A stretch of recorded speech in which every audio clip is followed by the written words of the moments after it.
అనుకోలేదా? అనుకోలేదు. బట్ చాలా మంది ఈ లైఫ్ కోసం వెయిట్ చేస్తున్నారు.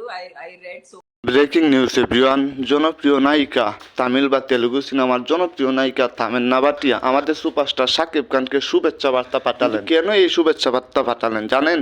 চলেন এর সাথে আমরা জানি যে কি কারণে এই শুভেচ্ছা বার্তা পাঠালেন। শাকিব খানের রাজকুমার মুভি দেশ এবং দেশের বাইরেও কিন্তু মুক্তি পেয়ে গেছে। সব জায়গায় এখন প্রশংসা পঞ্চমুখ হয়ে যাচ্ছে আমাদের সুপারস্টার শাকিব খানের এই রাজকুমার মুভিটি।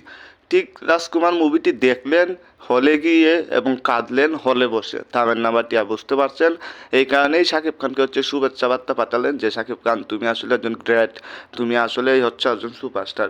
কারণ তুমি যে দক্ষতা দেখাইছো, তুমি যে অভিনয় দেখাইছো সেটা একদম অসাধারণ।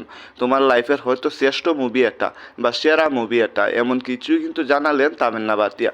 বলেন যে আমার দেখাও সেরা মুভি এটা, সেরা একটা ইমোশনাল বা তোমার যে অ্যাক্টিংগুলো ছিল সেই অ্যাক্টিংগুলো কিন্তু অসাধারণ হয়েছে। শাকিব খানকে এমনভাবেই কিন্তু শুভেচ্ছা বার্তা পাঠালেন তামান্না ভাটিয়া। তার মানে বোঝা যাচ্ছে যে তামান্না ভাটিয়া এছাড়াও বললেন যে তুমি হয়তো খুব শীঘ্রই চলে আসবে আমাদের দেশে, তোমার যে আরেকটা মুভি তুফান সেই মুভির জন্য আর কি শুটিংয়ের জন্য।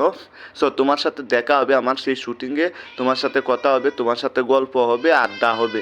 তো শাকিব খান এবং তামান্না ভাটিয়া হয়তো খুব শীঘ্রই দুজন এক হবেন বা দুজনের মুভি আসতে পারে। সো আপনারা কেমন ভাবলেন যে দুজনের মুভি যদি আসে তো কেমন লাগবে আপনাদের কাছে, সেটা একটু কমেন্টে জানিয়ে দিবেন। আর ভালো থাকবেন, সুস্থ থাকবেন, দেখা হবে আবারও নতুন কোনো ভিডিওতে। আল্লাহ হাফেজ।